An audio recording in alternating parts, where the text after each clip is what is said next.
A Qualicorp acredita que tudo isso vai passar. Mas enquanto não passa, investimos mais de 14 milhões para ajudar o Brasil a combater a pandemia. No Rio e em São Paulo, a Qualicorp se associou a grandes empresas para entregar 345 leitos ao sistema público de saúde. Milhares de vidas estão sendo salvas. Juntos, daremos a volta por cima.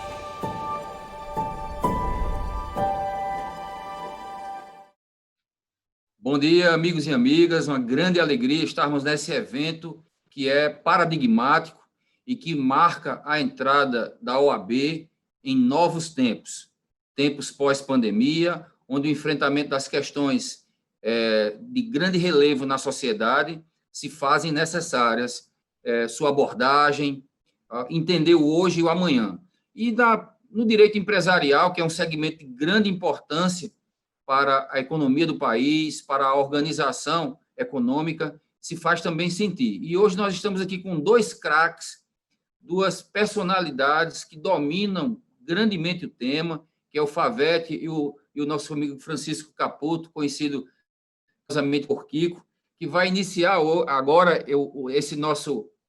Queria abandonar um pouquinho o formalismo, né? Um bate-bola, um ping-pong, usando linguagens bem coloquiais, para podermos fazer esse encontro de ideias entre essas grandes cabeças pensantes do direito. Nosso amigo Kiko, doutor Caputo, é ex-presidente da OAB do Distrito Federal, membro honorário vitalício, ele é conselheiro federal da OAB na atual gestão, pós-graduado em Direito do Trabalho e Processo de Trabalho pela Associação dos Magistrados da 10ª Região, lá em Brasília, e em todos esses anos exerceu advocacia predominantemente nos tribunais superiores. Então, doutor Caputo, com grande alegria passo a palavra a Vossa Excelência para que nós possamos escutar e beber da sua fonte e também podermos lançar luzes para o futuro pós-pandêmico no direito empresarial. Com a palavra.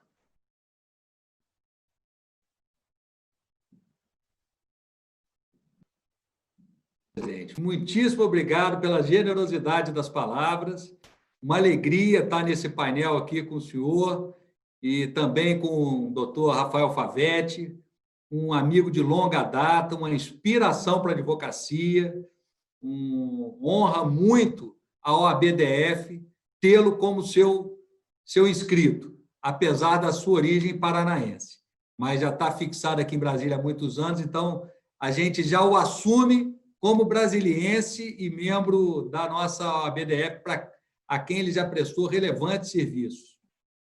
Uma alegria muito grande estar fazendo a história, presidente. Esse painel, que é o 139º painel do maior evento jurídico da história da humanidade. Então, nós estamos fazendo história. A ESA Nacional, a diretoria do Conselho Federal estão de parabéns por propiciar à comunidade jurídica brasileira um evento de tamanha qualidade. É impressionante. O senhor e os nossos ouvintes também devem ter tido oportunidade, ao longo dessa semana, acompanhar a riqueza dos debates, o nível dos painelistas, né? A Ordem e a ESA estão realmente de parabéns por fazer um evento tão amplo e de tão grande qualidade jurídica como esse que nós estamos participando. Eu agradeço e parabenizo a diretoria do Conselho Federal, na pessoa do nosso querido presidente Felipe Santa Cruz, e a ESA Nacional, representada pelo seu diretor, o doutor Rony Preus Duarte, conselheiro federal lá da bancada de Pernambuco. Presidente, nós estamos vivendo um fato inusitado. Ninguém passou o Réveillon de 2019 para 2020 em sã consciência poderia imaginar o que nós viveríamos poucos meses depois. E essa situação que atingiu todo mundo, indistintamente, está exigindo de todos nós uma atuação muito proativa para o enfrentamento dessa pandemia.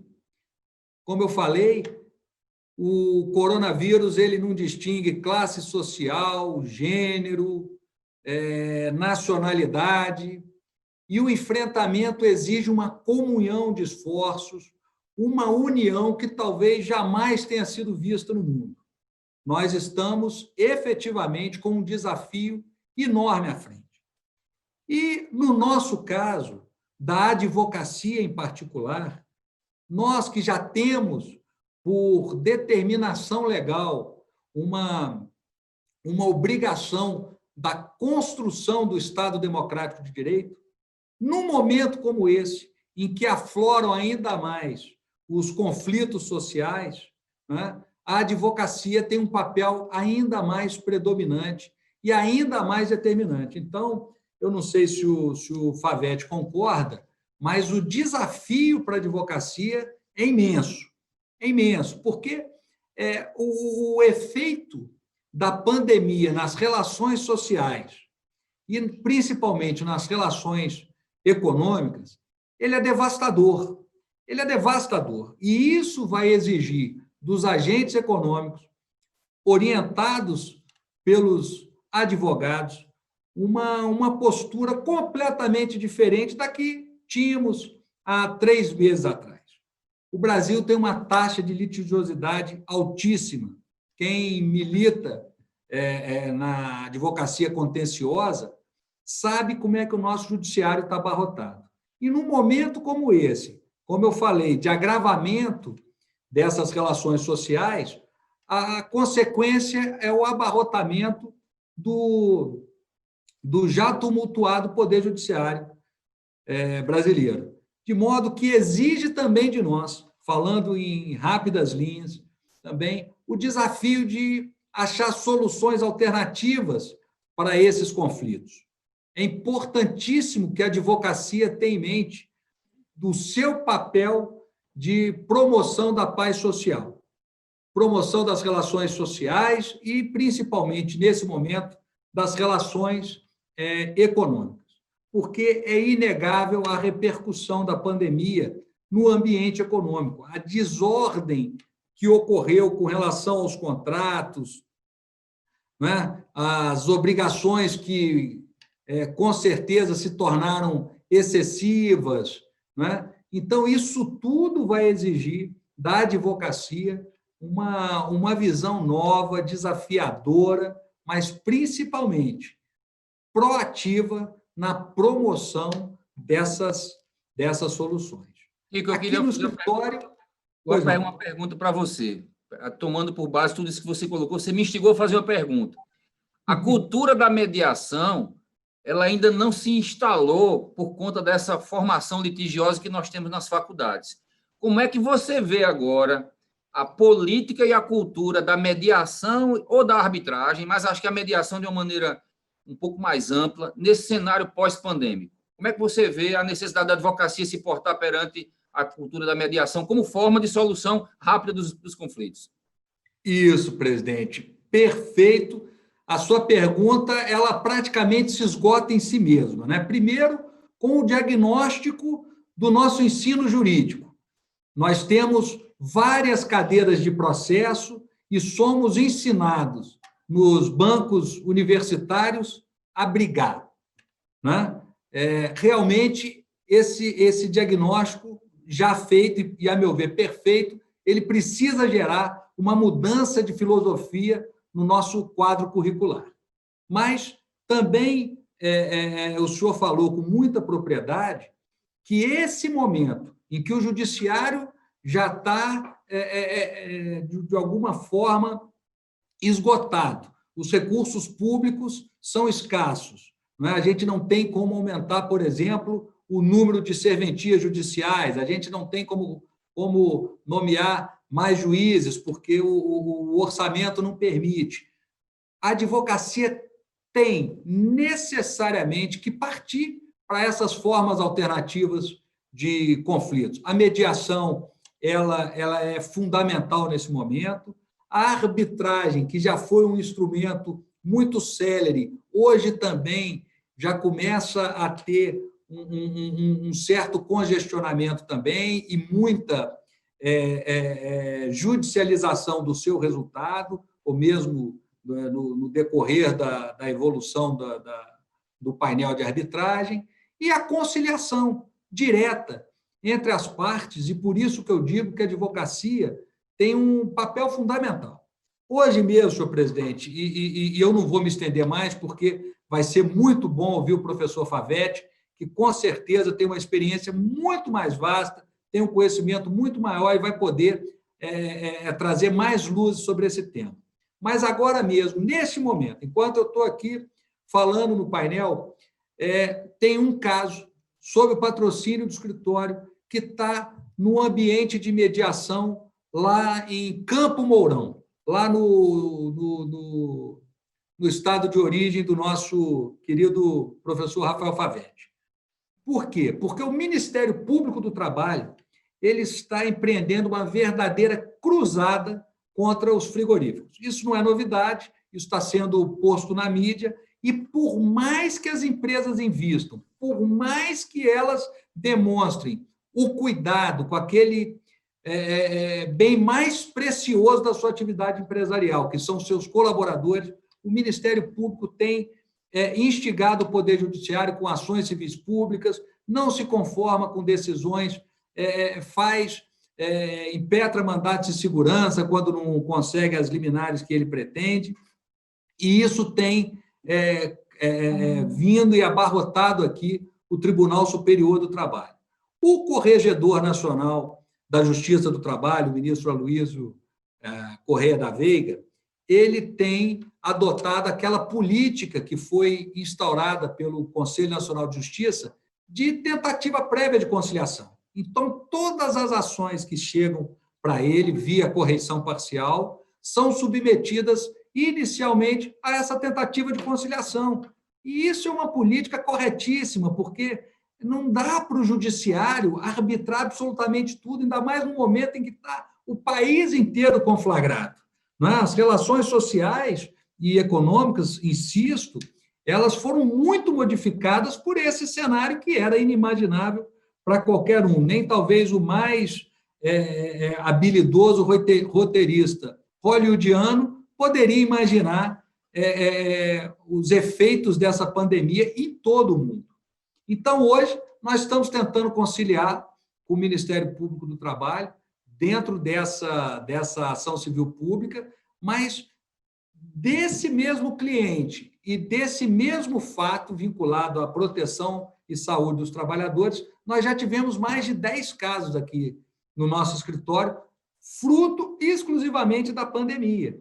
Então, olha, o que aconteceu nesse período tem que servir de modelo para a pós-pandemia, que é o objeto da nossa discussão. É uma visão nova, uma nova postura da advocacia empresarial para esses novos tempos que se anunciam. Muito importante essa abordagem. E como é que você vê, nas empresas, a gente viu recentemente uma interferência do Poder Legislativo na vida econômica de determinadas empresas. Por exemplo, não sei no Distrito Federal, mas aqui na Paraíba e no Rio de Janeiro houve as assembleias legislativas editando leis que obrigavam o desconto nas escolas, nas mensalidades, e ontem o Supremo Tribunal Federal suspendeu uma liminar dessa. Como é que você vê a interferência do Poder Legislativo, que deveria colaborar com a atividade econômica nesses determinados momentos, com uma verdadeira intromissão, um Estado intervencionista? Como você, como advogado, como presidente que foi da OAB do Distrito Federal, pode enxergar essa conflagração política, jurídica e econômica nesse cenário de pandemia, na iniciativa privada, na vida das empresas?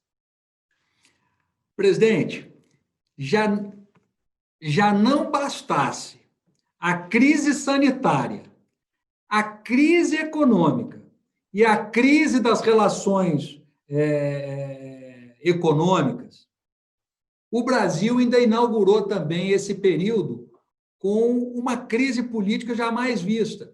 E o pior, porque a crise política é própria até da democracia, a fricção social por posições A ou B.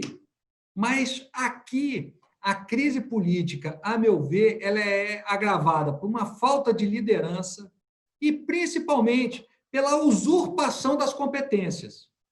A usurpação das competências são as instituições exacerbando o papel constitucional para invadir seara alheia. Então, da mesma forma que eu não concordo quando o judiciário, naquilo que se convencionou chamar de ativismo judicial, avança sobre as competências próprias do Congresso Nacional ou das Assembleias Legislativas, da mesma forma também não compete ao Poder Legislativo estadual ou mesmo federal, e muito menos o municipal, intervir nessa seara. De novo, isso é próprio da negociação direta entre as partes e, não havendo um acordo, uma demanda que deve ser submetida ao Poder Judiciário, porque, constitucionalmente, é a ele que cabe as soluções dos conflitos. Então, eu concordo com o senhor, é uma intromissão desmedida, intolerável, diria eu, e isso também tem ajudado a abarrotar os nossos tribunais. Por isso que o senhor me falou e noticiou aqui que o Supremo Tribunal Federal, mesmo no período de recesso, está tendo que tomar decisões para evitar esse tipo de desvio institucional, diria eu. E a propósito dessa questão que o senhor colocou como modelo, e você bastante breve, porque eu quero muito ouvir o professor Rafael Favetti, esse episódio que é nacional do conflito entre pais e escolas, isso é um exemplo claro de como as partes devem estar desarmadas e sentar à mesa para discutir e achar a melhor solução para aquela comunidade, e que necessariamente será diferente de uma escola para outra, de uma localidade para outra. Isso é muito específico.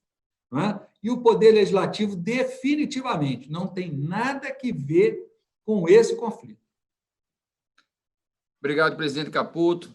Agora nós vamos escutar o caríssimo Rafael Favetti, formado pela Universidade de Brasília, foi consultor jurídico do Ministério da Justiça e também secretário executivo do Ministério da Justiça, professor universitário e atualmente é presidente da Comissão de Assuntos Institucionais da OAB-DF.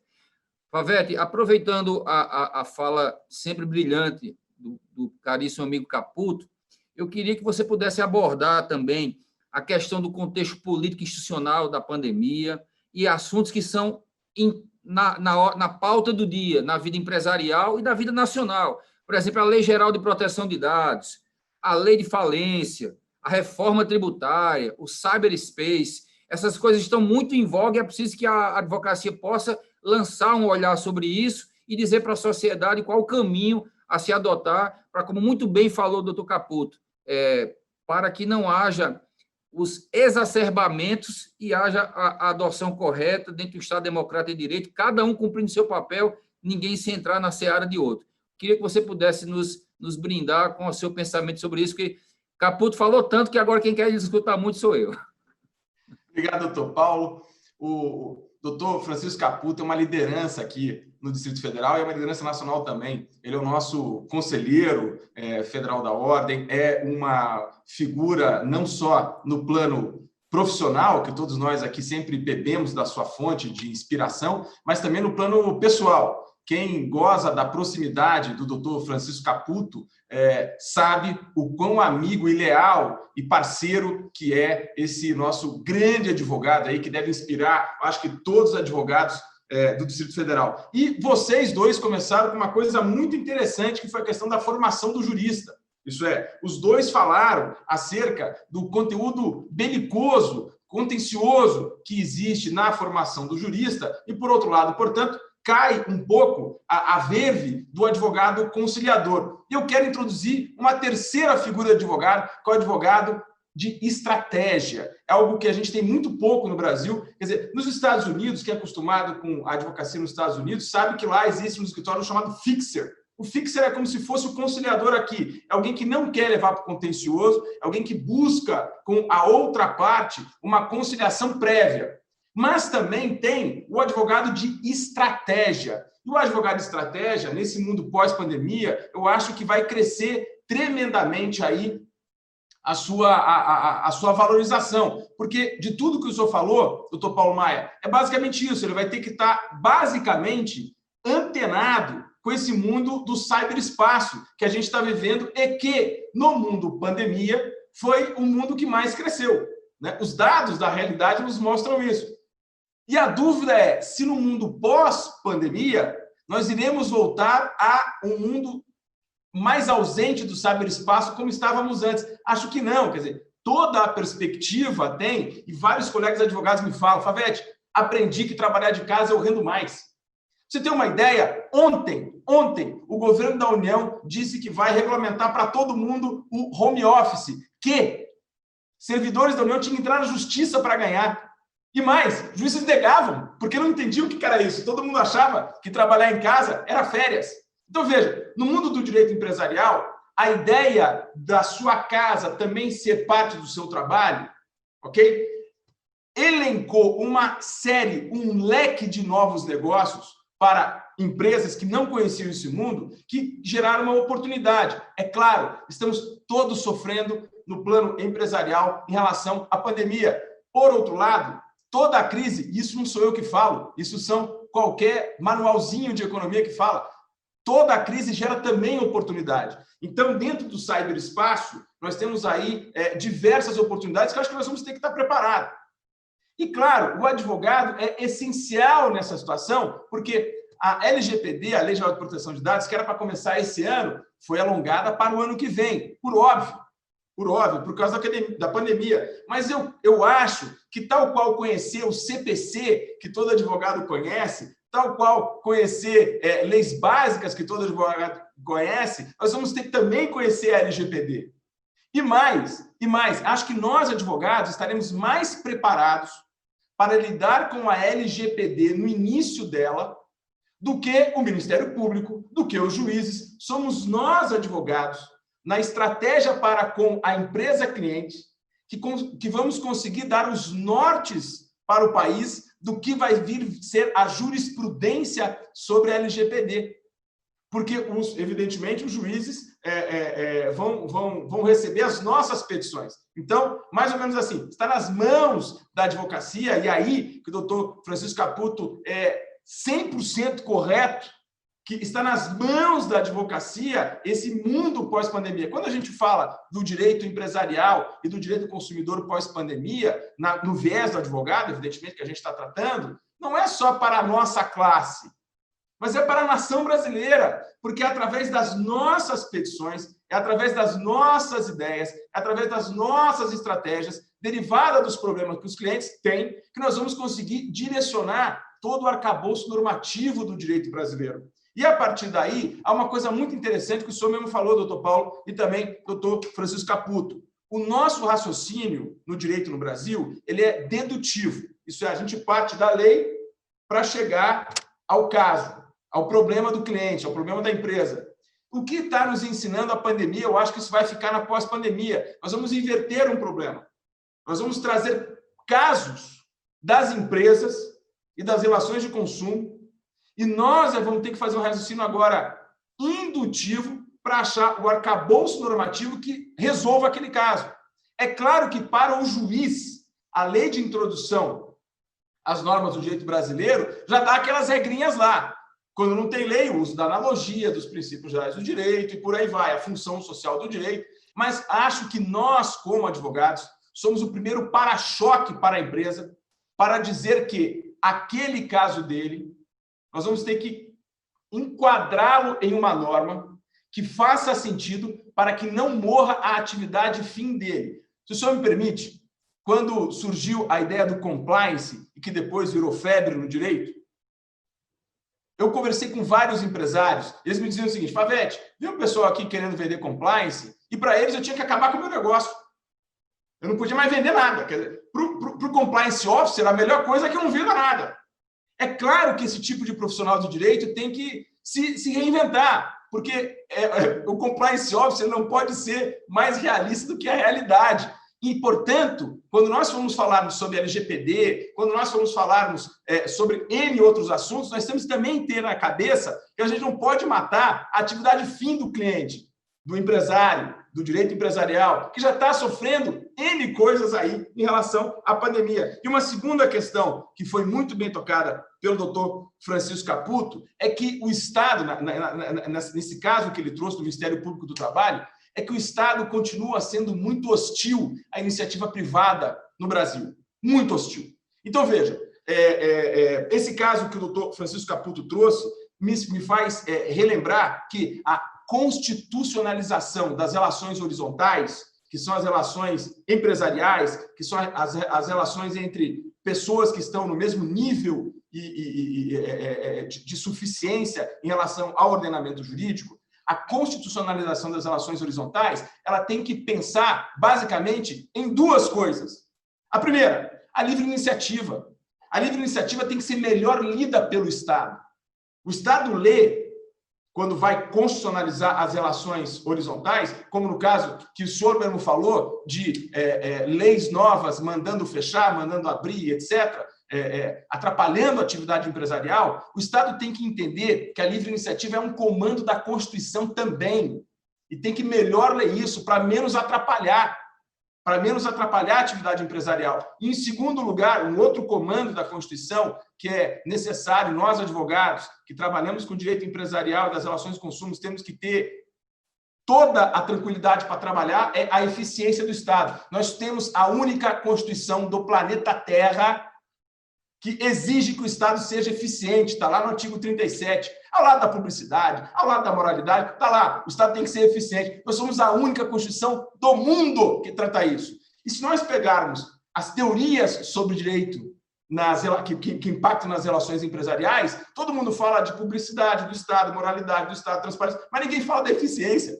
Então temos um livro no Brasil. Me diga um livro que a gente conheça que é um tratado sobre a eficiência do Estado. Não tem. E é isso que atrapalha a vida empresarial. Portanto, o Estado tem que ser menos hostil aí à iniciativa privada. Tem que ser menos hostil às relações empresariais. E, claro, que nesse contexto, como o senhor falou mesmo, doutor Paulo, da reforma tributária, nós temos duas PECs rolando, uma PEC 45 que está na Câmara dos Deputados, de texto do Bernardo Api, que foca muito no IVA dual, que vai impactar, acho que positivamente, as relações privadas, e uma outra PEC, a PEC 110, que está no Senado, de texto do ex-deputado Luiz Carlos Rauli, que também vai impactar positivamente também as relações empresariais. E agora, o CBS, que foi enviado pelo governo, que é uma lei, não é uma PEC, é uma lei, que aumenta tremendamente, 4 vezes ela aumenta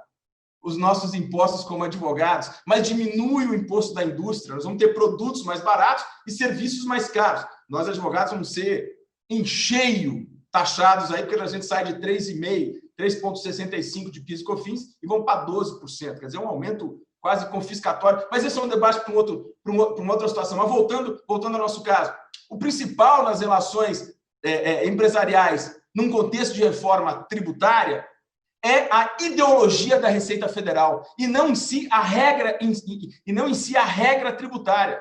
Discutir carga tributária é importante para a empresa, discutir simplificação do sistema tributário é importante para a empresa, mas discutir a ideologia da Receita Federal, que encara as empresas brasileiras como inimigas, isso tem que ser levado no contexto da discussão da reforma tributária. Porque a Receita Federal, ela olha todo e qualquer empresário brasileiro com o dedo em riste, dizendo, você sonega, você frauda, e eu vou te pegar. É essa a ideologia da Receita Federal que nós temos que mudar a bem do país. Olha, doutor Paulo e doutor Francisco, se a Apple tivesse começado lá em Belo Horizonte, lá em Muzambinho, em Pato Branco, minha cidade, nós não teríamos Apple no mundo, porque o Estado brasileiro ia fechar a Apple em 1970. A Apple começou numa garagem, né? Então, quer dizer, essa percepção do Estado brasileiro de ser de costa para as relações empresariais, talvez seja a coisa mais importante que nós vamos ter no mundo pós-pandemia. Por quê? Porque o mundo pandemia ensinou que, se formos separados, o mercado do Estado remando o contrário, não dá certo. Então, acho que nós temos que aproveitar essa situação que está acontecendo agora para pensarmos no mundo pós-pandemia, termos toda a tranquilidade de remarmos para o mesmo lado. Isso é, o Estado deixar de ficar de costa para a nação e entender, de uma vez por todas, que são as relações empresariais no modo empreendedorismo ou no modo manutenção de emprego que levam essa nação a ser uma nação melhor. Isso é, quem emprega nesse Brasil é o mundo privado. Não dá para achar que sufocando o mundo privado com ideologias trabalhistas, como o doutor Francisco Caputo já disse, sufocando com a ideologia tributária. E, por fim, com a ideologia dos alvarás, aí eu estou falando das prefeituras, que também limitam demais as atividades empresariais, isso é, a interferência do poder estatal nas relações jurídicas privadas, ela tem que mudar no mundo pós-pandemia, para termos a recuperação em V, como disse o nosso ministro Paulo Guedes.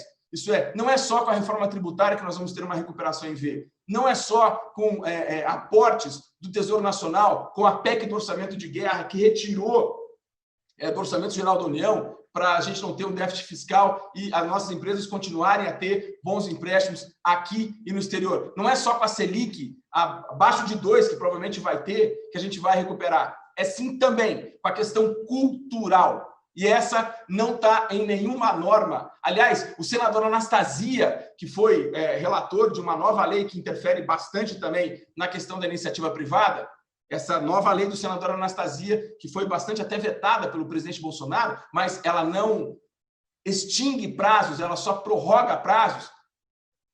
Essa ideia do senador Anastasia, ele falou o seguinte: eu queria propor uma PEC, que é a seguinte: toda interpretação do direito tem que ter bom senso. Eu acho que a gente poderia, professor Francisco Caputo, com essa regra, a gente poderia revogar metade da Constituição, metade do CTN, metade da lei das SAs, né? Poderíamos rever vários conceitos da CVM para as SAs, etc. Quer dizer, uma PEC que dizia tem que ter bom senso na interpretação do direito. Não é isso, doutor Francisco Caputo? Queria te ouvir sobre isso, que eu tenho mais coisa para falar também daqui a pouco, especialmente sobre o risco do Brasil no pós-pandemia. Presidente Paulo, não exagerei nada quando eu falei da genialidade do professor Favetti, não é? O senhor vê aí nessa... falar isso exatamente. Agora eu entendi porque Kiko gosta tanto de escutar a Favetti. E eu queria até aproveitar o que você falou, Favetti. Durante esse tempo de pandemia, proliferaram os pedidos de recuperação judicial. Nós temos uma lei muito comentada sobre a recuperação judicial. Ela é realmente um instrumento e um vetor que permite às empresas se recuperarem, ou dentro dessa cultura que você muito bem ponderou, do Estado brasileiro, que sempre vê a atividade econômica como inimiga e traduz isso por meio de atos e normas que oneram sobremaneira a atividade econômica, não é? Se essa lei de recuperação judicial, que é um nicho para a advocacia, Kiko, agora a recuperação judicial vai ser algo que vai aumentar sobremaneira, como é que você vê, dentro desse cenário em que é necessária essa mudança de cultura, a lei de recuperação judicial como um vetor que deve ser feito por esse gancho que você falou agora, da interpretação do bom senso, da lei do bom senso. Você pode pegar uma norma e, mesmo que ela tenha sido concebida com uma mentalidade, pode lhe ser emprestada outra, que permite exatamente servir desse vetor de transformação e não permitir que tantas empresas fechem, mas se recuperem e que no cenário pós-pandêmico possam gerar emprego e renda, que é isso que faz o nosso país crescer. Perfeito. Antes de falar das propostas e do que está importante na discussão do deputado Hugo Leal, que é o atual relator da nova lei de falência e de recuperação judicial, antes de falar disso, nós precisamos lembrar que Napoleão Bonaparte, quando chegaram para ele e falaram assim, qual a batalha que você vai ser conhecido? Ele falou, nenhuma. Eu vou ser conhecido pelo meu Código Civil, que, aliás, é base do nosso código até hoje, que ele influenciou todas as ordenações portuguesas, e pelo meu sistema de educação, que ele dividiu o sistema de educação em primeiro, segundo e terceiro grau. Lembra alguma coisa? Portanto, Napoleão estava certo. E qual era a grande preocupação de Napoleão quando ele introduziu o Código Civil dele? Os juízes antigos. Ele pensava assim, o que adianta eu ter uma norma nova se eu tenho juízes com cabeça antiga? E Napoleão vem e faz a linha da exegética, hoje a gente bate na exegética, evidentemente, que alega a literalidade, dizendo para o juiz, vocês não podem fugir do que está na minha lei, vocês não podem dar interpretação. Por quê? Porque, segundo ele, a cultura jurídica era mais importante do que o direito positivo. falando sobre essa questão das falências, todo mundo sabe que a 11.111, que é de 2005, que é a antiga lei de falências, em 2018, o governo Temer, muito preocupado com os dados que já estavam ocorrendo no Brasil em virtude do debacle econômico que nós vimos ali do governo Dilma, o governo Temer, por meio do Eduardo Guardia, que era então ministro da Fazenda, mandou um projeto de lei, que era um projeto de lei de 2018, que agora foi apensado a outro projeto de lei, está na relatoria do ótimo deputado Hugo Leal. E o deputado Hugo Leal está com 5 preocupações básicas da nova lei de falências e recuperação judicial, que eu acho que passa esse ano. Eu acho que passa esse ano. Por que eu acho que passa esse ano? Porque, número 1, nós tivemos agora uma janela de oportunidade de votações na Câmara em virtude do adiamento de 42 dias das eleições. Então, esse adiamento das eleições dá uma janela de oportunidade para o Congresso Nacional avançar nesse tema. Número 2, todos os parlamentares estão vendo da necessidade da preservação das empresas brasileiras. E, portanto, são os seguintes 5 questões levantadas pelo deputado Hugo Leal no seu norte para a nova lei de falência. A primeira delas é a preservação da empresa. Isso é muito importante. Nós temos que ter mecanismos, em razão da função social da empresa, que é quem cria emprego, né, quem paga imposto, nós temos que ter a preservação da empresa. A segunda, fomento ao crédito. A terceira, incentivo à aplicação produtiva dos recursos econômicos ao empreendedorismo e ao rápido recomeço. Esse rápido recomeço é muito importante. Nós temos que dar condições para a empresa que está em recuperação, ela ter um rápido recomeço e voltar à sua cadeia produtiva. A quarta situação, a instituição de mecanismos legais que evitem um indesejável comportamento estratégico por parte da recuperação judicial e extrajudicial, falência, que redundem no prejuízo social. Isso é, o comportamento estratégico daquela pessoa que, por estratégia de mercado, quer falir a empresa do outro. Então, nós temos que ter aí mecanismos que impeçam essa estratégia mercadológica que busca a falência do outro, ok? Colocando a empresa que está sob recuperação no foco e não a estratégia de acabar com a empresa. E, por fim, a melhoria do arcabouço institucional, incluindo a supressão de procedimentos desnecessários. Nós temos que acabar com os procedimentos desnecessários. Como? No uso das novas tecnologias, tal qual estamos fazendo aqui, via Zoom, via WhatsApp. Nós temos que aproveitar a tecnologia a favor do direito. Aliás, as mudanças mais significativas do direito, às vezes, não vêm por normas, não vem por jurisprudência, não vem por interpretação, vem por tecnologia. Todo mundo aqui sabe que antes do Bacenjude, etc., que vai mudar agora, a execução era muito difícil. E nós mudávamos o CPC, mudávamos a CLT, mudávamos.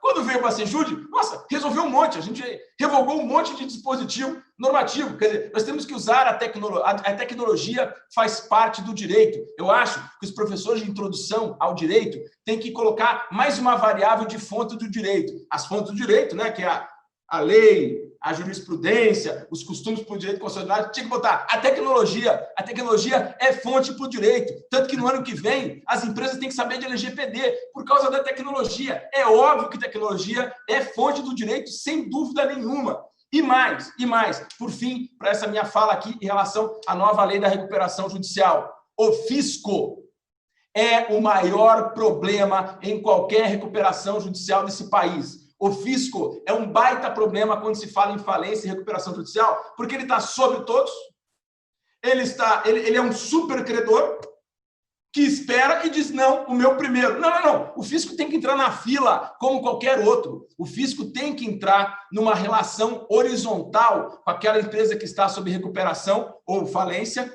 tal qual todos os outros credores. Então, nós temos que aproximar o fisco dessa situação, fazendo que a transação tributária dentro de uma recuperação judicial seja possível. Nós já temos até leis sobre isso, só não temos regulamentação. Temos que regulamentar isso. O fisco tem que sair da sua cadeira de majestade e sentar do lado da nação brasileira para produzir emprego, recuperação de empresa e manutenção do empreendedorismo no nosso querido Brasil.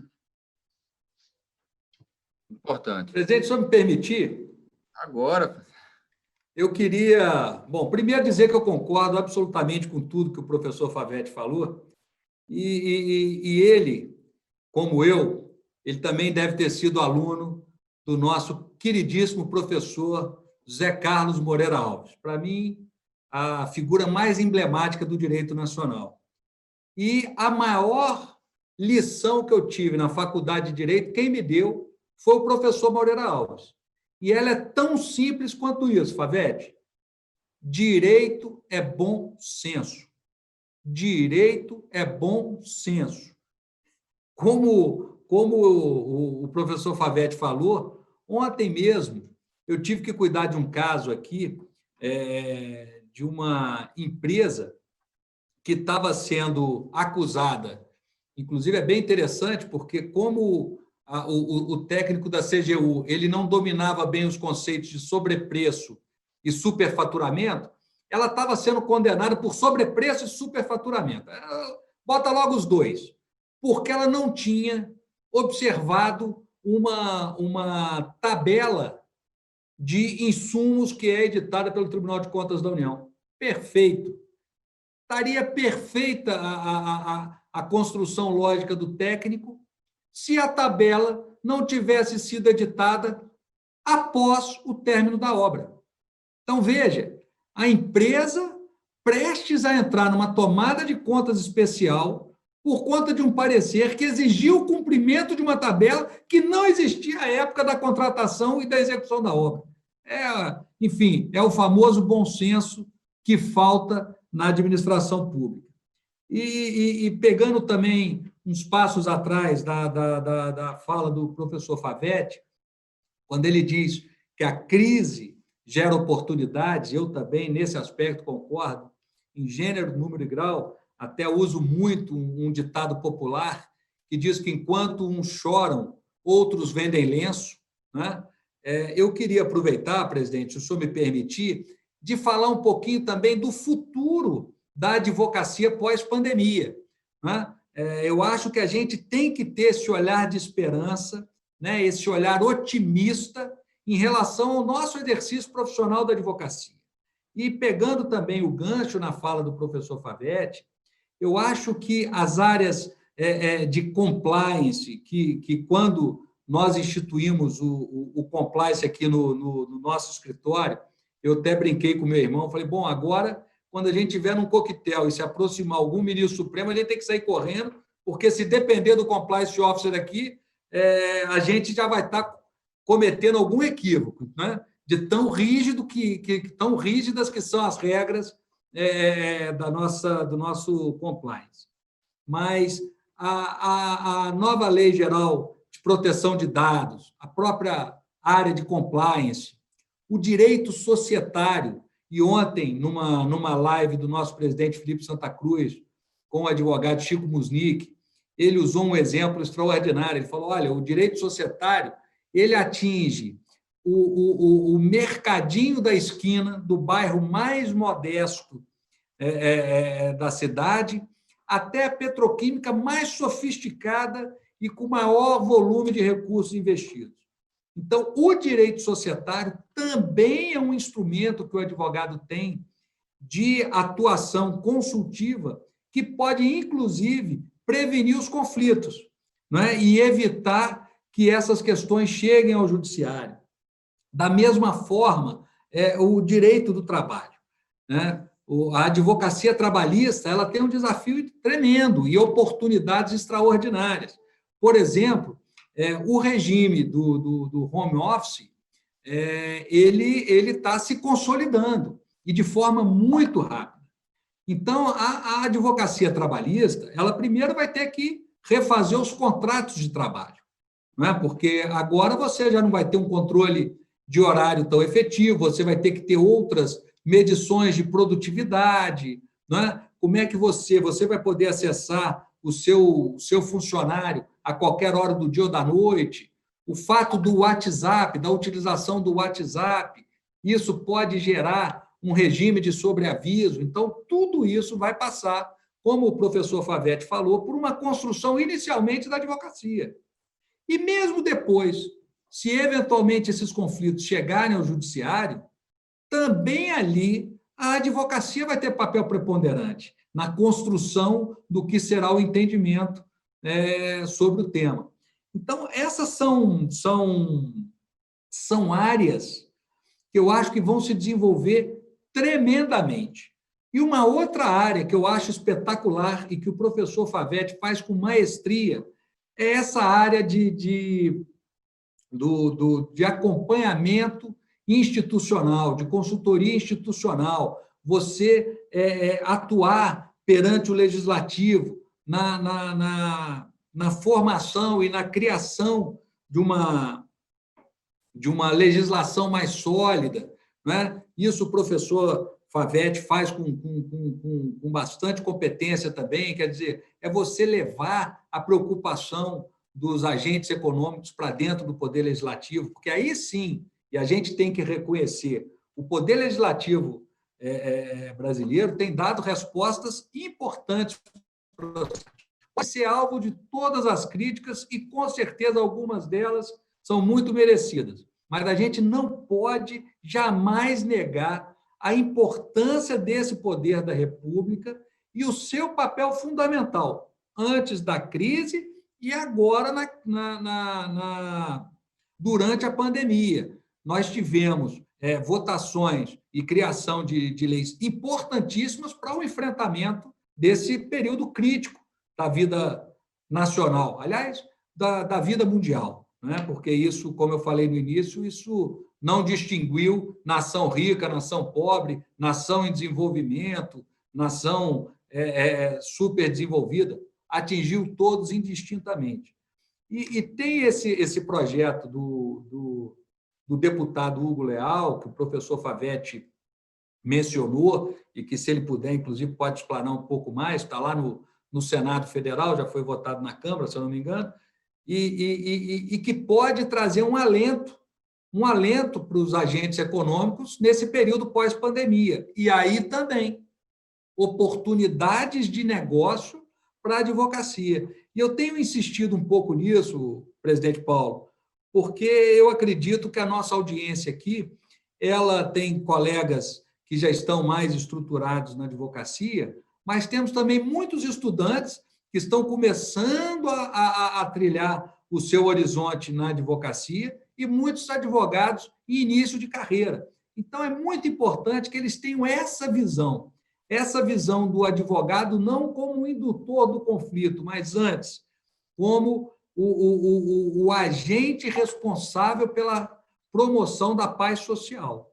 Então, essa advocacia contenciosa, que o senhor mencionou também numa de suas perguntas, ela tende a ficar um pouco menos preponderante para aflorar essa advocacia consultiva, essa advocacia preventiva e uma advocacia que aposta muito mais nas soluções alternativas de conflito do que propriamente no processo como instrumento de solução e promoção da paz social.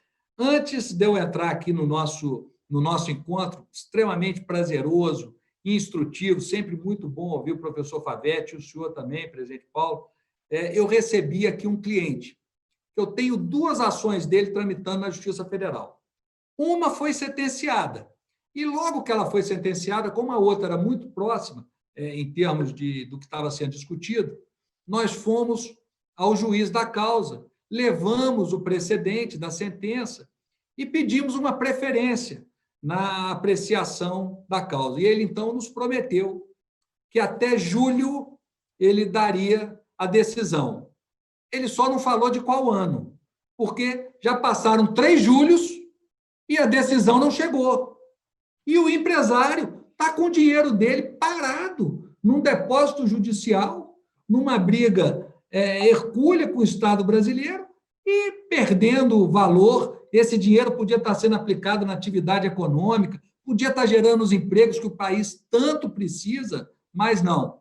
Está lá, depositado, fazendo caixa para o Banco do Brasil e para a Caixa Econômica Federal, que estão trabalhando com esse dinheiro, estão ganhando mundos e fundos, né? Estão dando lá algumas benesses para o judiciário para manter essas contas vinculadas a eles, mas a economia formal, a economia real, carece desses recursos. E por isso que eu insisto, as soluções alternativas de conflito são o caminho natural para esse mundo pós-pandemia.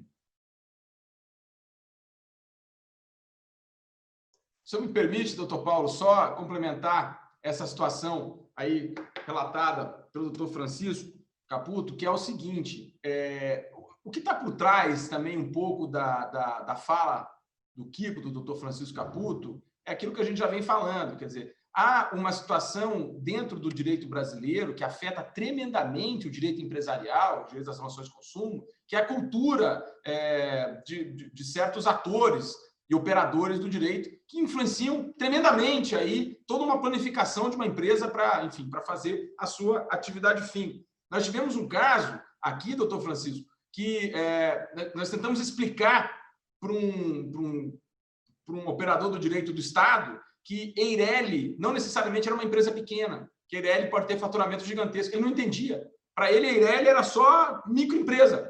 Ele não conseguia entender. Assim, ele falou, mas não é Eireli? Como é que a Eireli fatura aí milhões? Falei, mas é isso mesmo, amigo. O Eireli não tem nada a ver, é outro problema, é outra classificação, não tem nada a ver com faturamento, né? E também, a gente está falando muito aqui da administração federal, da União, etc. Nós não podemos esquecer também que o mundo pós-pandemia vai promover, claro, várias MEIs, várias EPPs e etc., que vão trabalhar de home office. E aí nós temos um problema sério com os alvarás, porque as cidades ainda estão naquela mentalidade que aonde se mora não se trabalha, né? E não dão alvará. Aí a pessoa tem que fazer fictício, fazer um contrato com a farmácia, ela diz que funciona aqui atrás, coisa e tal. Quer dizer, nós temos que adequar no mundo pós-pandemia, nós temos que adequar a cultura do Estado para que ela promova a paz social e a criação de emprego, tal qual as empresas no mundo pós-pandemia vão por aí promover, que é o home office e, portanto, o cyberespaço, né? E, portanto, precisarão de ter alvará. A junta comercial vai ter que aceitar que o cara trabalha em casa e, às vezes, fatura bem, e, às vezes, fatura bastante. A junta comercial não vai mais poder barrar isso. Que quando a junta comercial barra, mas como é que você mora aqui e trabalha aqui? É isso mesmo. O mundo pós-pandemia mostrou que isso é possível. E não só é possível, é salutar. A gente gasta menos luz, essas coisas todas, quando tem, né? Então, esses desafios do mundo pós-pandemia, na minha visão, eles estão além da questão normativa, eles estão bastante na questão cultural, que foi a primeira fala de vocês dois, que estava na formação do jurista. E isso é formação de cultura jurídica. A formação da cultura jurídica leva ao pensamento jurídico nacional ser mais voltado à iniciativa privada e, portanto, leva a uma interpretação das normas melhor e, portanto, leva que as relações entre as empresas e as empresas com o Estado sejam relações da promoção de um país mais feliz, com emprego, pagando bem e, evidentemente, com que o empresário que tem uma ideia consiga executar a sua ideia sem esses custos adicionais que nós tantos inventamos numa também pandemia normativa que nós temos. Nós temos a pandemia do Covid e uma pandemia normativa e que, evidentemente, exige dos advogados um conhecimento de toda essa estrutura normativa para melhor fazer com que o empresário consiga fazer aquilo que ele mais sabe, que é gerar crescimento econômico. Eu saio daqui hoje com meus princípios e valores reafirmados ao escutar vocês dois. Primeiro, que eu entendo, como o Kiko falava, o doutor Caputo, a necessidade do advogado ser esse vetor de transformação e de mudança de cultura de uma litigiosidade para a solução mediada de conflitos. E quando eu comecei a advogar, há 26 anos, um juiz que foi meu professor de processo civil me disse uma frase, eu estava começando a advocacia, isso foi em 1994, ele dizia, o bom advogado é aquele que não leva o processo à justiça. Escutei isso logo no começo. E esse é um mantra que vira e mexe, eu procuro fazê-lo. Tem cliente que gosta do advogado brigão, aquele que eu digo, ele não, olha, você procure outro profissional, eu sou do diálogo, do consenso, e se não puder ir para a justiça, a gente resolver aqui fora, melhor ainda. E a visão de Favete de que o Estado brasileiro ele olha para a iniciativa privada aquela que gera a sua própria subsistência através de impostos, como se fosse um inimigo. É algo que eu não entendo, sinceramente, e assim, e eu não sei se vocês concordam, mas independente do político, da política da vez, do governo da vez, essa visão de sobrecarregar a iniciativa privada com uma carga escorchante de tributos, com procedimentos que dificultam a instalação de uma empresa, a mudança dela, tudo isso que você falou, a política de impostos, e nenhum governo quer perder receita. Agora, está voltando à tona a famigerada CPMF como é lógico que não taxa apenas a iniciativa privada, taxa todos, de pobres e ricos, mas, obviamente, como a CPMF, mais as pessoas mais carentes. Mas é importante saber, e é isso que um evento como esse proporciona, Favete e Caputo, é a mudança de paradigmas, porque talvez o mais difícil seja nós mudarmos a maneira de pensarmos. Enquanto juízes, promotores, empresários entendam a necessidade de fomentar a iniciativa privada, tornando-a mais ágil, porque só assim o país vai ser, como o Favete falou, mais feliz, porque não há um ou outro modelo na história da humanidade que gere emprego e renda que não seja a empresa, a iniciativa privada. É óbvio que não pode ser tanto, deixando completamente ao sabor dos mercados, e a crise do subprime em 2008 mostrou isso, que os mercados não podem ser completamente livres, mas também não podemos ter um Estado intervencionista na qual ele é um Big Brother da empresa. Mapeia tudo e sempre a empresa é o ladrão, taxado como alguém que está dado a praticar ilicitudes. Então, eu saio daqui renovado ao escutar vocês. Eu já tinha escutado falar muito bem do Dr. Caputo, da liderança que ele é no Distrito Federal, mas não sabia da carga de conteúdo que ele tem e que escutei hoje, fiquei maravilhado. Parabéns, doutor Kiko, por essa belíssima exposição, e entendi porque você admira tanto Favete. Se você é uma grande figura, um intelectual de escola, já admira Favete, ao escutá-lo, eu entendi isso. E fico feliz por sermos advogados, por podermos dar essa contribuição, esse contributo para a sociedade, renovar os parabéns a Rony e a Felipe Santa Cruz por terem levado esse belíssimo evento, que ele é simbólico, ele é emblemático, ele marca um novo tempo, não só em eventos, mas como mostrando para a sociedade brasileira que a advocacia está pronta para enfrentar os desafios e marchar junto com ela, a sociedade, para novos tempos. Ao escutá-los, eu renovo essas minhas esperanças. Então, agradeço muito ter podido ficar com vocês hoje nesse painel 139 e que possamos concluir essa conferência digital, dando ao Brasil esperança de um mundo novo pós-pandemia. Um grande abraço a todos e que sejamos felizes. Muito obrigado, presidente. Foi uma honra participar desse painel sob vossa liderança. Muito obrigado. Muito obrigado, doutor Paulo. Muito obrigado, doutor Francisco Caputo.